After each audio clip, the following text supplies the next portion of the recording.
தமிழகத்து தர்காக்களை பார்த்து வருவோம், தூய வழி காட்ட சொல்லி கேட்டு வருவோம்.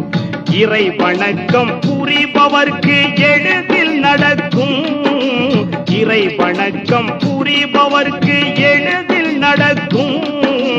இரசூல் நபி நாயகத்தின் ஆசி கிடைக்கும்.